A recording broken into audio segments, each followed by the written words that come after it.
Так, уважаемые участники конференции, уважаемый Михаил Ефимович, вот, если обратить внимание на внешние связи Якутской АССР до 1991 года, так, следующий слайд, пожалуйста.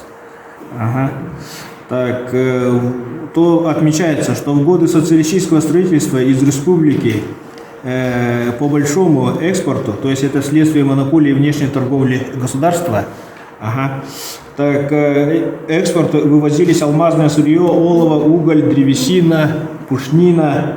Данные о количестве вывозимого сырья, а также о его географической направленности не публиковались. То есть это было секретно. Республика ни на что не влияла.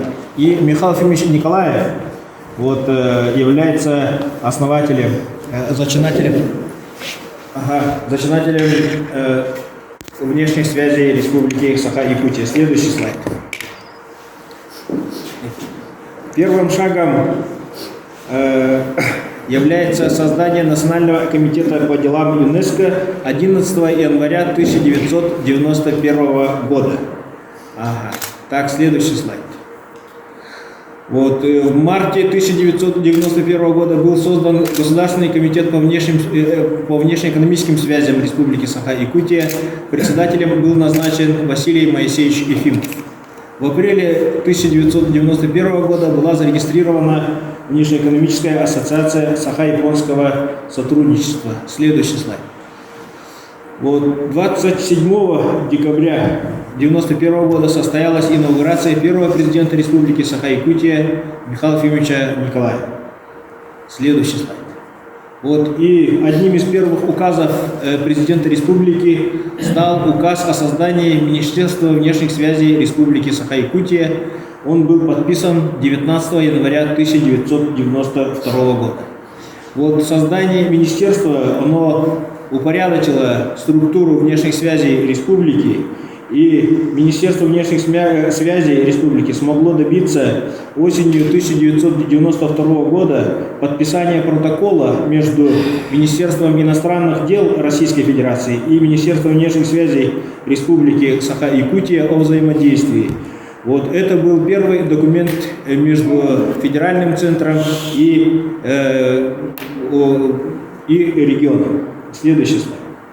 Вот необходимо отметить, что благодаря Михаилу Ефимовичу была создана акционерная компания «Алмазы России Саха». Следующий слайд. Вот тут надо отметить, что главная заслуга, вот основная заслуга Михаила Ефимовича Николаева – это сохранение стабильности мирового алмазного рынка.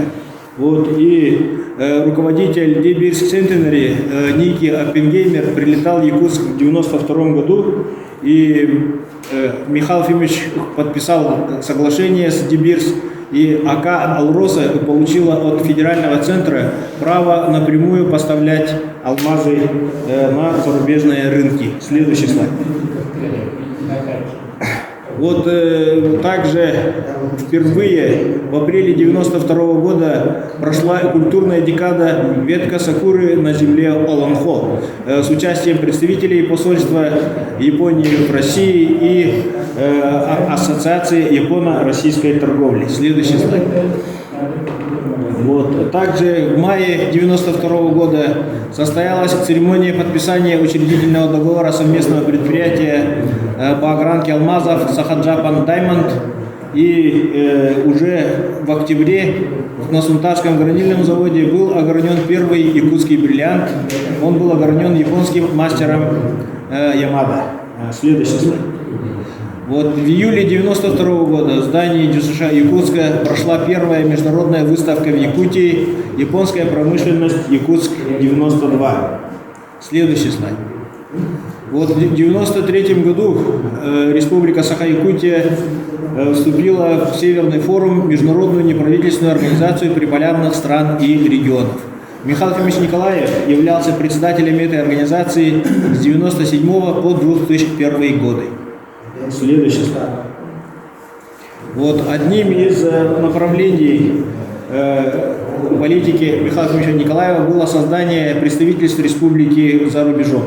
Первым представительством было представительство республики Саха-Якутия в Японии, которое было создано в 1993 году согласно обмена нотами между МИД России и Министерством иностранных дел Японии.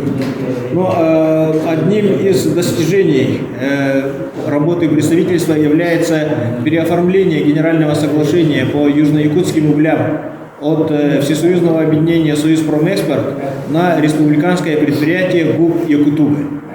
Вот. Также хочется отметить презентацию нефтегазового потенциала Республики Японии, создание форума газовых трубопроводов в Северо-Восточной Азии и подписание соглашения Саханефтегаза с Японской национальной нефтяной корпорацией. Следующий слайд. Вот. Михаил Ефимович начал сотрудничество с Всемирным фондом охраны дикой природы.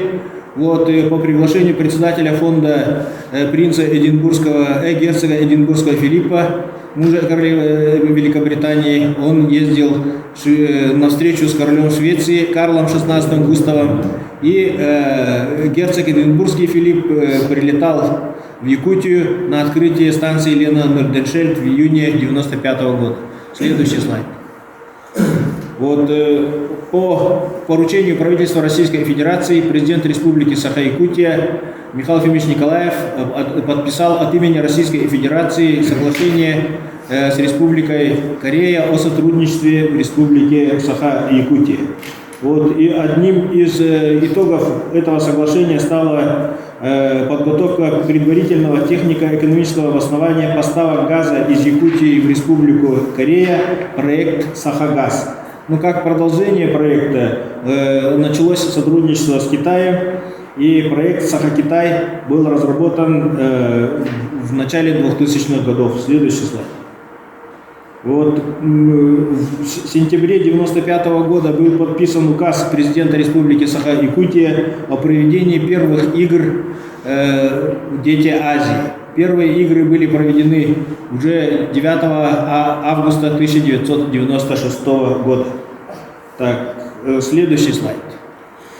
Вот в книге «Моя Якутия в глобальном мире» Михаил Ефимович Николаев описал векторы внешней политики Республики Саха-Якутия. Вот, первый вектор – это северный вектор, потому что народ Саха – это компонент циркумполярной цивилизации, является частью мировой Арктики. Это такие страны, как США, Канада, Европейский Север. Вот азиатско-тихоокеанский вектор также логично вытекает из тяготения территории Якутии к Дальнему Востоку. Это такие страны, как Китай, Корея, Япония, Индия. Вот. И следующий вектор, это, как пишет Михаил Ефимович, совершенно необходим был европейский вектор нашей внешней деятельности. Это Великобритания, Германия, Франция, потому что мы, якутяне, являемся людьми европейской культуры, 400 лет находимся в составе российского государства. И последний компонент, то есть вектор внешних связей республики, это африканский континент, и потому что ЮАР, Южноафриканская республика, имеет схожую с республикой Саха структуру экономики, является крупнейшим регионом по добыче золота и алмазов в мире. Ага, следующий слайд. Вот надо отметить, что Михаил Ефимович Николаев является основателем внешних связей Республики Саха-Якутия, и в начале своей деятельности он основное внимание уделил на развитие культурных, образовательных связей, связей в экологии. Вот, потом развивались спортивные связи. Вот, и республика сохранила систему реализации основных экспортных товаров алмазов и угля, заменив внешнеторговые союзные объединения в межправительственных соглашениях на якутские компании АК «Алроса» и ГУП «Якутуба». Вот. И внешние связи республики развивались согласованно с Министерством иностранных дел России, руководством Российской Федерации, согласно российского законодательства. Вот. И пример Михаила Фомича Николаева, деятельности Михаила Фомича Николаева и внешних связей Республики Саха-Якутия – это показатель права народов на развитие в российском государстве. Спасибо за внимание.